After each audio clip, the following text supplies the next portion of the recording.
Olá, meus queridos irmãos e irmãs, inscritos aí no canal do CACP e os que não são inscritos também. Estamos aqui hoje com a visita do professor Martinez, do pastor João Flávio, na cidade de São Paulo. E a gente vai prosseguir com a nossa discussão de uma pauta que a gente já vem trabalhando há alguns dias, aí, talvez até mais de mês, tratando de algumas temáticas referentes à doutrina da salvação, né? Arminianismo, calvinismo, e nós subdividimos essas pautas, né? Inicialmente, pastor, dá a sua saudação inicial aí, depois eu vou dar uma revisada no que nós vimos e o que nós vamos discutir hoje aqui. Gente, prazer estar aqui na casa do pastor Áureo nesta oportunidade. E eu entendo, amados espectadores aqui do canal do CACP, que esta é uma pauta extremamente importante. Ainda hoje conversávamos com o pastor Áureo que o calvinismo ele tem uma estrada e ele já deu errado na Europa, ele já fez o que fez em outros lugares, e se a gente não trazer um contrassenso, um contraponto à altura e rápido, a tendência é ele fazer a mesma coisa aqui no Brasil. E não será bom o resultado. Não será producente o resultado. Esse caminho que a gente se refere, prezado irmão, é a questão do esfriamento, né? Entra o calvinismo, vem o cessacionismo e vem o liberalismo. Exatamente. A coisa ela vai afrouxando. Você vê no Brasil hoje, eu estava vendo esses dias um vídeo, eu já quero dar uma repassada aqui na pauta para a gente não fugir muito. Eu achei interessante, já te mandar, eu esqueci. Alguns reformados do Brasil, que se intitulam reformados, que é uma apropriação do termo, né? Questionando os louvores de algumas denominações. Eles estão querendo voltar naquele louvor extremamente, sabe? Quase que só com órgão, aquela coisa assim que diz que esse é o louvor reformado. Tem até hinários. Eu vi esses dias um vídeo, esse eu acho que eu te mandei, se não me engano, que eu até falei, isso parece um cântico gnóstico de uma igreja reformada, irmãos, que tem um hinário só com hinos com letras evocam, né, o calvinismo. É a tendência, estão indo para o extremo, né? Indo para o extremo. Daqui a pouco não pode a bateria, daqui a pouco não pode, daqui a pouco você vai ter um culto quase que morto. Com essa suposta desculpa de que esse é um verdadeiro culto reformado, você entendeu? É uma desculpa. Olha o ciclo, Então, nós já vimos no primeiro debate, que foi acho que dividido em 2 vídeos, se não me engano, vários esclarecimentos sobre o arminianismo, né? Existem aí uma série de informações que são passadas que são equivocadas. Por exemplo, quando se fala em arminianismo de um modo geral, as pessoas já rotulam que o arminianismo defende a perda da salvação. Isso não é real. O arminianismo clássico defende isso. Mas nós temos outras linhas do arminianismo que não defendem. Então, o arminianismo clássico, desculpa, ele não defende a perda da salvação. A salvação ela é considerada como eterna. Outras linhas que vieram depois, como o caso de Wesley. Então, geralmente, quando se fala em arminianismo, já se rotula, ele acredita na perda da salvação. Não é bem assim, nós vimos isso lá na pauta. Nós vimos também a questão da diferença estrutural, o pastor João Flávio, da questão da tulipe em relação ao arminianismo, em relação ao calvinismo. E nós vimos também nesse primeiro vídeo, você tem o acesso aí no canal, uma suposta injustiça que foi feita com Pelágio, porque todos os escritos a respeito de Pelágio, que nós temos hoje no Brasil traduzido, são o que Agostinho falava. E hoje já existe.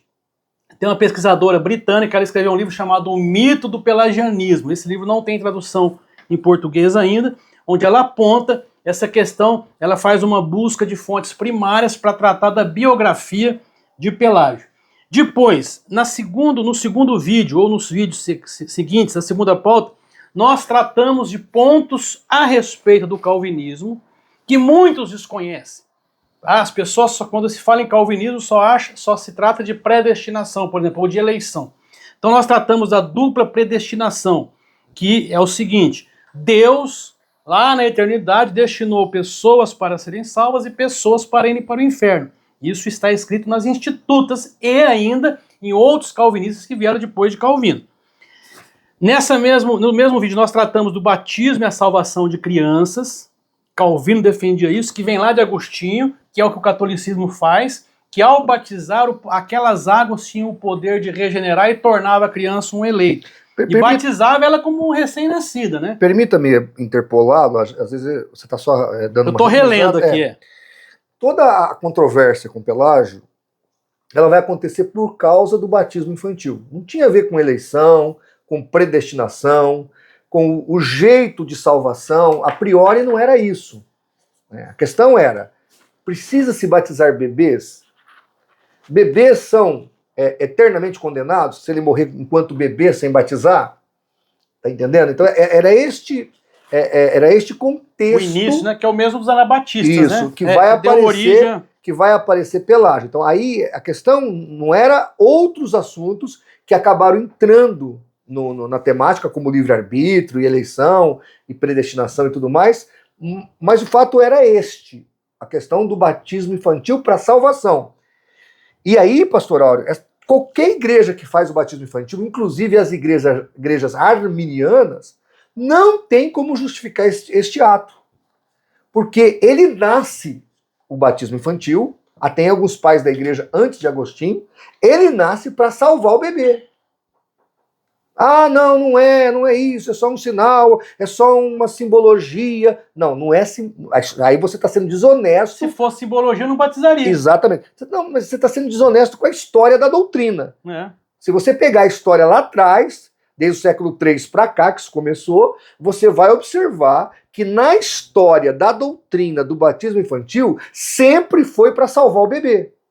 Para regenerar. Para regenerar o bebê. Então não tem essa de... né, porque realmente não faz sentido. Por exemplo, o Catecismo de Westminster, a partir do tópico 171, 171, até o 175, vai falar da ceia.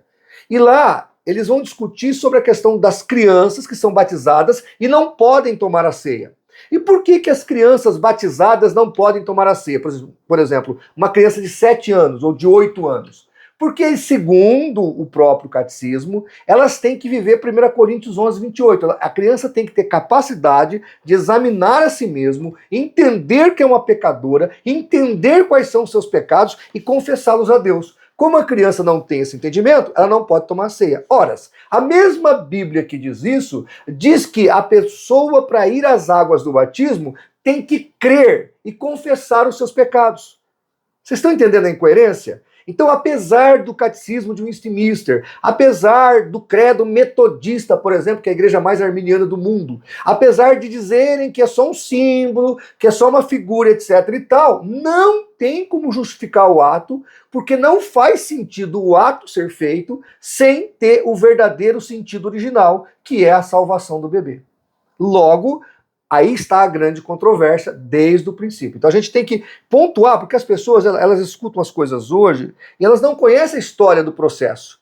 E aí se você estudar, você vai ver, olha... Mas isso aí é aquilo que a gente sempre fala da premissa errada, né? Olha que interessante, você que está nos assistindo.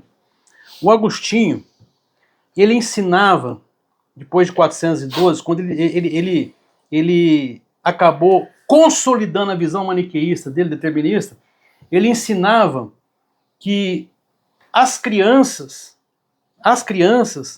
elas nasciam realmente pecadoras e como se elas tivessem consciência. Por quê? Porque a criança, na dúvida entre ser eleita ou não, ela iria para onde? Se ela morresse sem o batismo? Limbo. Ela ia para o limbo. Ele que criou essa doutrina. Então eu tinha que batizar aquela criança, fazer com que aquela água regenerasse para dizer para os pais, agora ele está salvo. Então veja que uma incongruência leva a outra. Vai levando a outra. Essa mesmo de Westminster, você vê, ele tem consciência para tomar a ceia. Quer dizer, não tem, na verdade. Não tem consciência para tomar a ceia. Mas para batizar ele tem. Pois é. Então é muito incongruente isso aí, né? De novo, só para fecharmos aqui o assunto, você que é espectador e está nos assistindo, veja, nós não estamos condenando quem pensa diferente de nós. O que a gente quer é que essas pessoas tenham humildade de voltar atrás, lá no passado, e falar, não, realmente, o que a gente tem hoje aqui é uma visão, mas não é a visão. Ou então, se alguém defende o batismo de uma criança que não tem consciência, que entre aí nos comentários e aponte um versículo bíblico. Não vai ter. Que fale isso. Mas a questão não é essa. Mas a questão não é essa. A questão é que quem pensa assim deveria ter a humildade de não chamar isso de ortodoxia. de chamar isso de uma visão. Olha, nós temos uma visão, nós achamos que é certo assim, respeitamos quem pensa mas diferente. ainda assim, é uma visão Sim. sobre uma base equivocada. Mas não é uma questão de em si, por si só, o batismo não seria uma questão... Que é. Então, o que faz acredita pois que é. Não, mas eles negam. Lá atrás não negavam, mas hoje estão negando. Porque eles sabem que se ele afirmar que se torna uma heresia de perdição. Aí fica mais grave, né? Fica mais grave. Porque Então, passa, mas né? o fato é, o que a gente está tentando mostrar para o espectador aqui do CACP, é que se você voltar no tempo, voltar no passado, você vai ver que não dá para bater o martelo, não dá para fechar a questão. Logo, as pessoas que estão ufanando-se aí hoje, jactanciosamente, deveriam baixar a bola, ser mais humilde, tá? E ter consciência do fato. Prossiga, pastor. Bom, e aí a gente vai hoje... sim, aí nós vimos também o batismo e salvação de criança, o pré-ordenamento de todas as coisas, isso é o que diz Calvino, e aquele Vicente lá, o Vicente Schenck é pior do que Calvino, e também Deus como autor do pecado, é isso que eles defendem. Muitos vão dizer que não é isso, eu tenho até amigos aí que se dizem calvinistas, quando você fala isso e mostra os escritos das institutas, ou do Vicente Schenck, ou de qualquer outro, o Spru, por exemplo, aí a pessoa, não, mas veja bem, e aí nós esgotamos aí essas questões de pontos importantes do calvinismo que muitos desconhecem. Hoje, nós vamos tratar divulgação do calvinismo no Brasil. Por que tem esse ufanismo, essa coisa toda? Então a gente tem aqui 4 subtópicos, pastor João Flávio. Alta tradução de livros de teologia calvinista, isso é incontestável. Pouquíssimos autores não calvinistas possuem livros em português, pouquíssimos, são raros. Crescimento pós-pandemia com a questão das mídias. A gente sabe que a pandemia gerou muito problema nas igrejas aí, né? Porque teve que fazer culto online, culto pelo YouTube, e as pessoas passaram a descobrir algumas coisas que não sabiam. Uma delas é essa divulgação. Você tem hoje aí um rol muito grande de pregadores calvinistas que tem um número muito grande de seguidores. E nós vamos aqui dizer, né, quais são as igrejas que oficialmente são calvinistas, aqui no Brasil, pelo menos. Nós vamos apontar aí quais são arminianas. Muito bem. Primeiro ponto, então, de hoje é esse. Alta tradução de livros de teologia calvinista. O que o senhor tem a dizer disso aí? Então, a teologia não calvinista, ela é mais uma teologia envolvida com o pentecostalismo.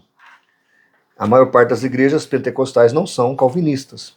É verdade. Embora hoje nós temos algumas já, e até infiltração nisso até dentro da Assembleia de Deus. As igrejas mais pentecostais acabam não valorizando a contento a teologia. Num todo, né? Isso. Eu sei que alguém vai estar me ouvindo, vai, e os batistas, que são arminianos? Não, os batistas são mesos, são mais ou menos. Por exemplo, no estatuto é arminiano, mas na prática vamos falar em nível de mundo. Vamos pensar Estados Unidos. Os batistas do sul são calvinistas. E os batistas do norte são arminianos. Então, nos Estados Unidos, nós temos aí um meio a meio. E no Brasil também, tem muitos pastores batistas que são calvinistas. Isso. Então, o que acontece? Os batistas acabam sendo meio termo, não vai ajudar nenhum nem outro. E produz muita literatura também. Ou vai produzir literatura para os dois lados. Por exemplo, você tem Roger Olson, que é um pastor batista do Texas, inclusive na parte sul dos Estados Unidos, né? E ele é o grande arminiano entre nós, entre os batistas. Mas há muitos outros, para John MacArthur, que é o calvinista mais radical do planeta, que é batista. Isso. Então, e vou te dar uma dica aqui, você que está nos assistindo. Apesar de, o pastor Auro já até comentou sobre isso, a Igreja Presbiteriana do Brasil ser a portadora do calvinismo no Brasil, você não vai achar um cara radical como calvinista entre os presbiterianos. Mas entre os batistas você acha. Por exemplo, o próprio John MacArthur, o John Piper. Aí nós temos no Brasil, por exemplo, Marcos Granconato e uma trupe que segue ele, dentro da Igreja Batista, Convenção Batista Brasileira, que vivem um calvinismo fanatizado. Então, voltando à questão... os presbiterianos não são tanto assim. Não são tanto assim. São mais tranquilos. Mas os presbiterianos, que tem até uma editora, tem várias editoras, né? Não só a cultura cristã, mas tem também a Vida Nova, que é batista, né? É o Russell Shedd, que era o editor principal. Então, as grandes... Você tem a Ragnos, a Fiel... Não, mas aí são gerais, elas produzem materiais gerais. A única editora arminiana que nós temos no Brasil é a Reflexão. Essas outras ou produzem dos dois lados, ou algumas, como essas que eu falei aqui no caso... Produzem mais material calvinista. A Cultura Cristã e a Vida Nova, só material calvinista. Só material calvinista. A Ragnos também. Isso. Então, o que aconteceu? As grandes editoras brasileiras produzem materiais calvinistas. Aí você vai falar, e a CPAD? Que é a Casa Publicadora das Assembleias de Deus. A CPAD, até pouco tempo atrás, traduzia vários livros, dezenas de títulos de livros de John MacArthur, o calvinista mais radical. E quando você fazia, e eu fiz, acho que o pastor Áureo também, um seminário arminiano, você não aprendia nada do calvinismo. Eles não te ensinavam como refutar o calvinismo, ou como responder ao calvinismo à altura. Eles não estavam focados nisso. Entendeu? Os seminários arminianos não preparavam os seus seminaristas para responder à altura. Agora, recentemente, nós temos o pastor Jamierson Oliveira com o SBL, que é o Seminário Batista Livre, que é um seminário de viés totalmente arminiano. Tem um aqui em Jabaquara, em São Paulo, Faculdade Batista Logos. Muito bom. Também é arminiano. Então, mas é agora. O que acontece? Nós não tínhamos, por exemplo, eu fiz teologia na Assembleia de Deus e você não aprende nada como refutar o calvinismo. Não tinha essa preocupação. Então, debaixo de um quieto, de uma organização silenciosa, mas bem organizada, as editoras e os seminários calvinistas cresceram, se multiplicaram e, como disse o pastor Áureo com muita propriedade, na pandemia os seus oradores apareceram. E aqui eu dou uma dica. Por exemplo, a Igreja Presbiteriana, eu não sei se eles fazem isso de propósito ou não, como fazem os adventistas, eles sempre têm um garoto propaganda. Por exemplo, década de 80 e 90, reverendo Caio Fábio. Ele era a voz do presbiterianismo no Brasil. Reverendo Caio Fábio. Com a queda de Caio Fábio, aparecem outras duas figuras extremamente carismáticas, Hernandes Dias Lopes e Augustus Nicodemos. Então, o que acontece? Eles sempre vão ter um grupo, ou uma pessoa, ou mais de uma pessoa, que vai estar em evidência nas mídias. Nesta onda, vem a pandemia, vem a explosão das redes sociais, como único meio de conversação, porque ninguém podia sair de casa, então tinha que ser as mídias sociais, e aí o calvinismo levou a melhor. Então, esta é a minha, digamos assim, não sei se o pastor Áureo compartilha dela, é a minha cosmovisão do porquê nós temos aí esse avivamento calvinístico no Brasil. Eu acho também, o que eu vejo, é que não havia muita refutação, né? Não, nenhuma, zero. As pessoas viam... É porque nós arminianos, nós nunca definimos o calvinismo como uma heresia. O pastor Marcos Granconato, de perdição. Ele deu aula no seminário, no Palavra da Vida de Atibaia. Ele tem, quando você vê ele ministrar uma palavra normal, você vê que ele tem um conhecimento muito acendrado da palavra de Deus. Só que ele é daquele típico calvinista determinista, né? Para ele, Deus determinou a Torre Gêmeas, Deus determinou tudo que é acidente, o estupro dele. E aí, quando ele começa a falar isso, ele fala até com um pouco de jocosidade. E você não vê as pessoas refutando, você não vê ninguém enfrentando. Não, peraí, onde é que está escrito isso na Bíblia? E aí começou o CACP falar, aquele lá do Nordeste agora está falando bastante também, né? Está tendo algumas traduções. Mas eu gostaria de aproveitar sobre essa questão da divulgação, me chamou a atenção, o David Bercott, no livro aqui, ó, que se assentem os teólogos, ele diz o seguinte,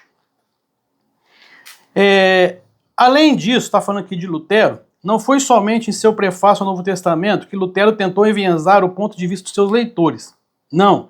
Ele escreveu prefácios individuais para cada livro da Bíblia, contando aos leitores o que o autor daquele livro estava, entre aspas aqui, realmente dizendo, na verdade, o que Lutero achava que ele dizia.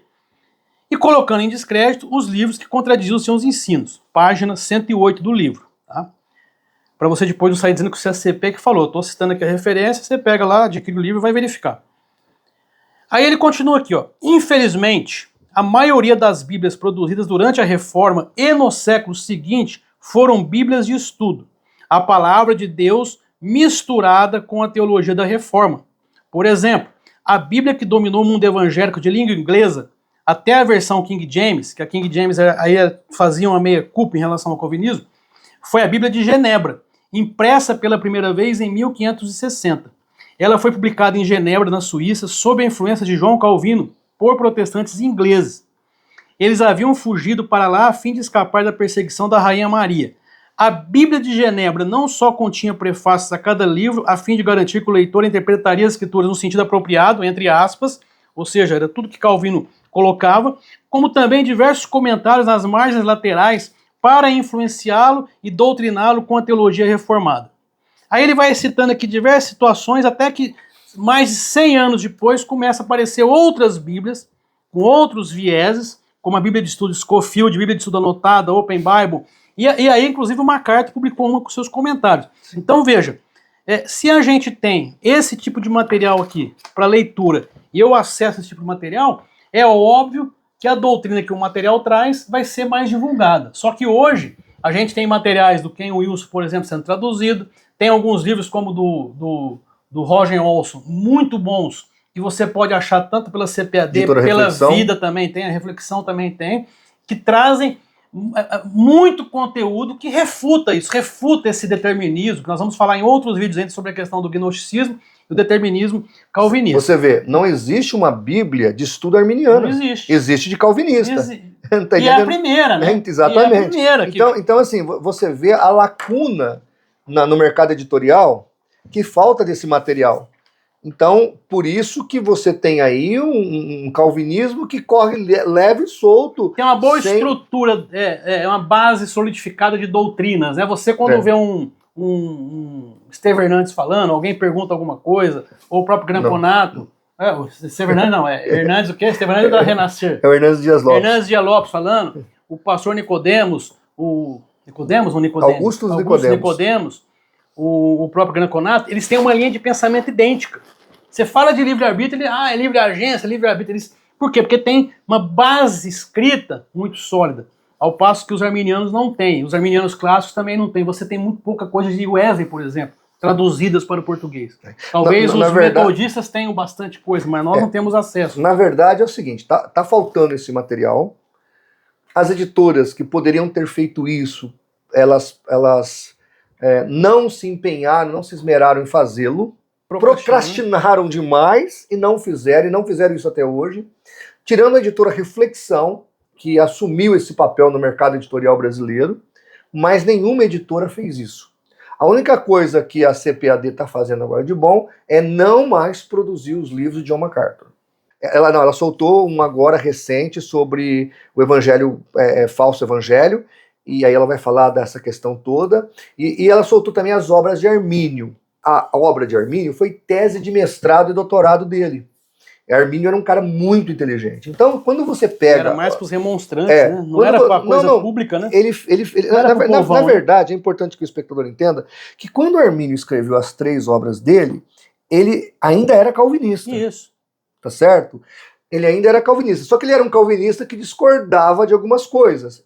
Agora, essa outra questão que você colocou, repita a pergunta que você falou, você questionou sobre... Eu coloquei que o próprio Armínio... Não era arminiano. Não é, mas aí que tá, até o século XIX, não tinha calvinista, não tinha arminiano, não tinha wesleyano. Porque tudo isso, e aqui os calvinistas têm que engolir isso, tudo isso era teologia reformada. Hoje no Brasil... eles ressignificaram o termo teologia reformada. E eles dizem que teologia reformada... aquela apropriação do termo. Se apropriaram. É a teologia deles, é o calvinismo. É mentira. Eu vou repetir. Não é equívoco, não é uma mal interpretação, não é uma coisa que não foi bem assimilada. Não, deliberado. É deliberado e é mentiroso. Teologia reformada não é calvinismo. Teologia reformada, por exemplo, o anabatismo.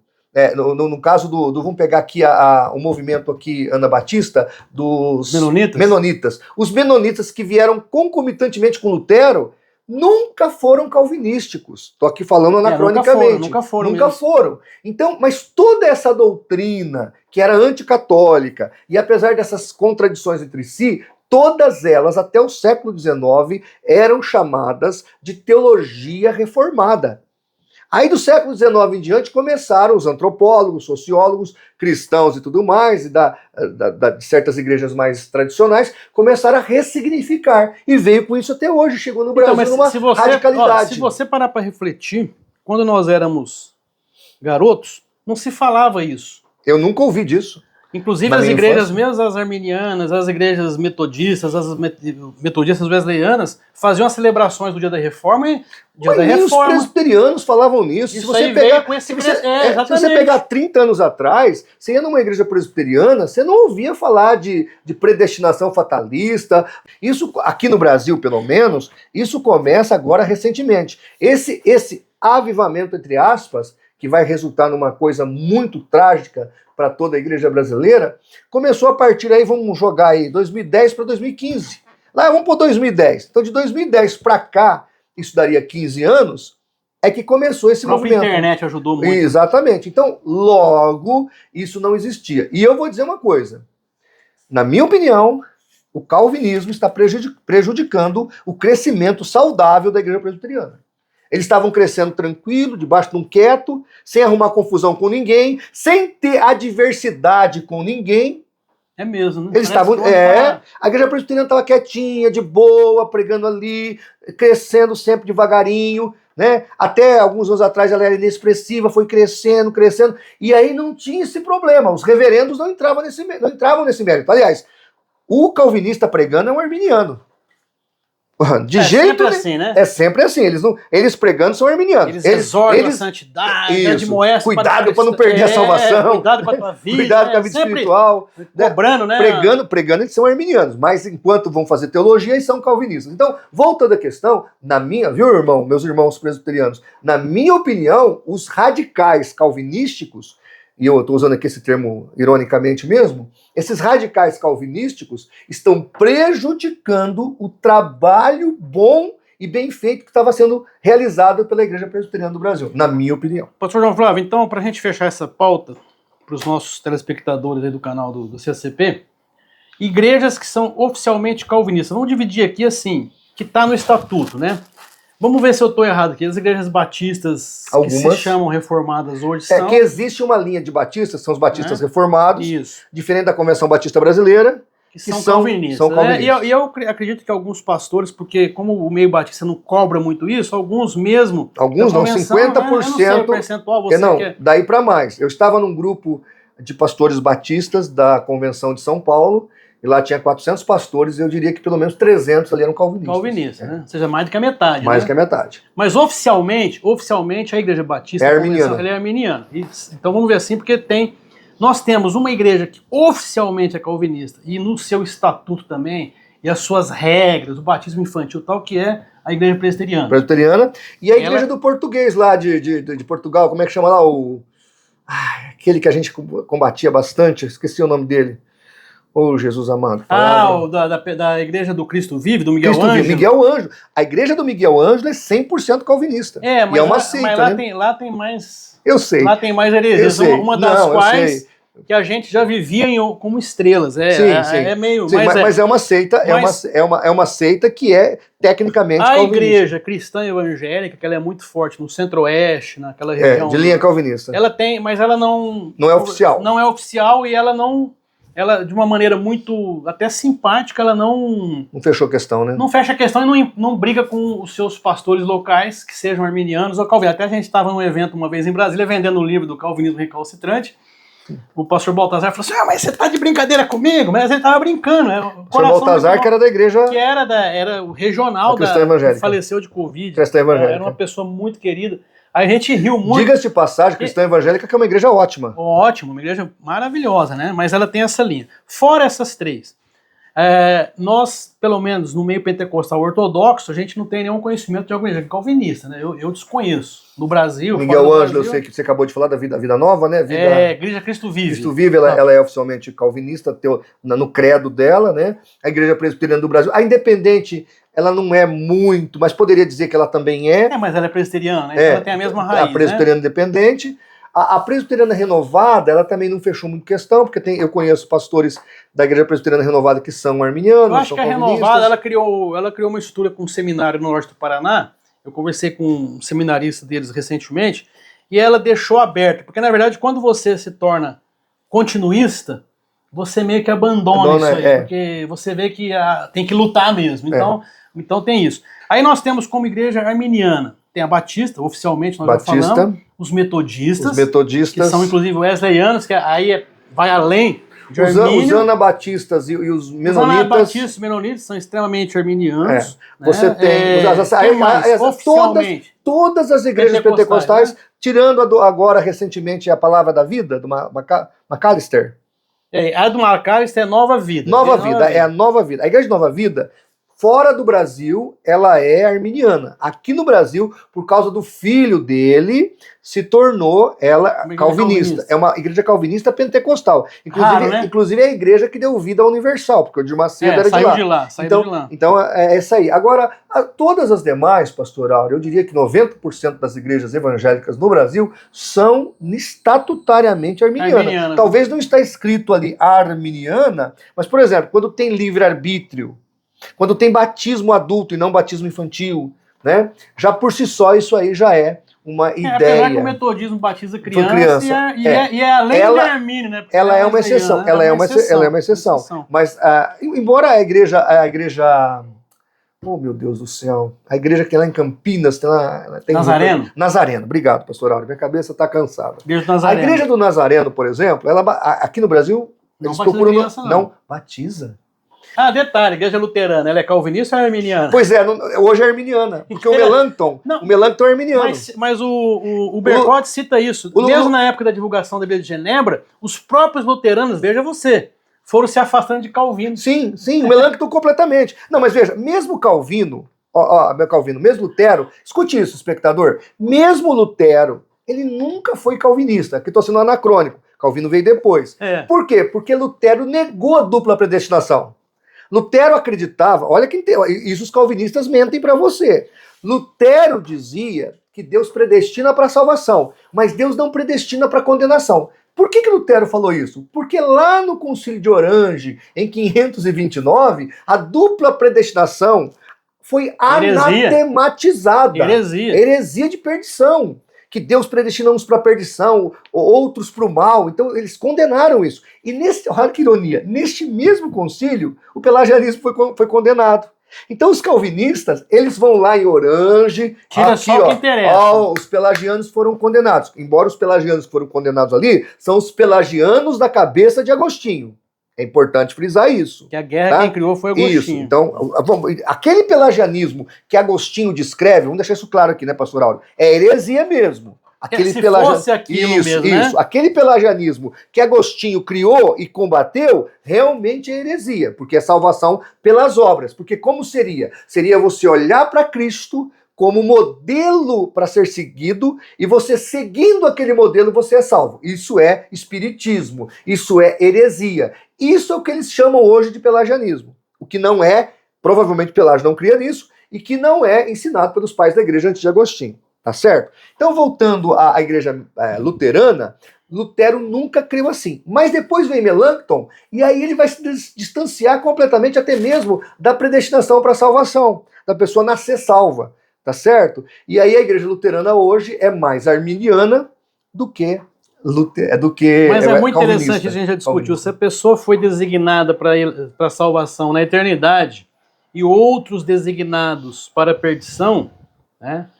Qual a necessidade de batizar a criança? Pois é, se a criança já está salva, né? Quem está salvo está salvo, quem está perdido está perdido. Né? Não faz sentido, né? Várias incongruências que você vai achar. E se você pegar nas institutas, Calvino amaldiçoava, praguejava, xingava, vituperava quem? Os anabatistas, porque não queriam batizar os bebês. Porque para ele, o batismo de bebê era salvífico. A história dos anabatistas. Aí você vê hoje o Augustus Nicodemos batizando o Filipe. É o Filipe, né? Eu sei o nome dele.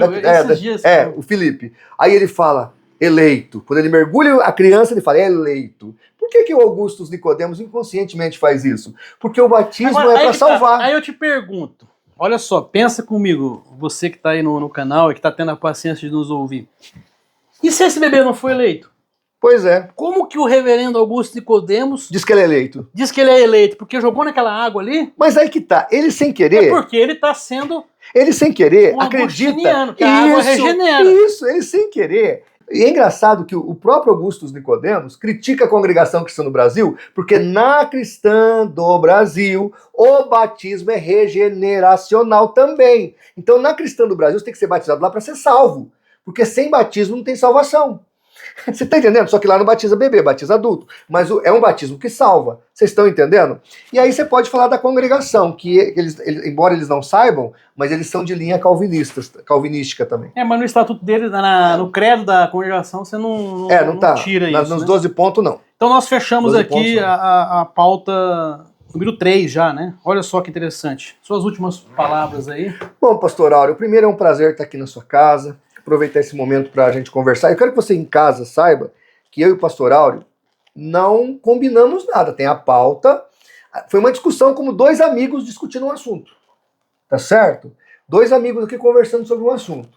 O que a gente quer trazer para vocês que estão assistindo a gente é um pouco de lucidez, de reflexão. Se você que está me assistindo quer material sobre isso, me pede que eu mando. Se você quiser uma bibliografia, é só pedir. Isso tudo que nós falamos aqui, não é só nos livros do David Bercott que tem isso, não. Tem inúmeros aí. Ninguém está inventando nada.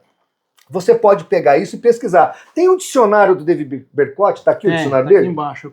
Esse aqui, esse aqui, ó. Você pode comprar esse dicionário? Tem ali, ó, o livro negro do Calvinismo. Não, mas além disso, esse dicionário aqui não é um dicionário calvinístico, arminiano, adventista, não adventista não é, metodista. Não, ele não é nem calvinista, nem arminiano, nem metodista. Esse dicionário é um dicionário histórico das crenças antes de Agostinho, da igreja primitiva. Então você pega aqui sobre ceia, sobre salvação, você vai ter aqui os documentos. Ele não dá opinião, ele só retrata o que eles diziam. Então assim, o que eu quero que você que está me assistindo faça é estudar a coisa, para você ver que essa ufanação, essa prepotência que nós temos hoje dos calvinistas não se justificam e não se sustentam nem pela doutrina, pela Bíblia, e nem pela história.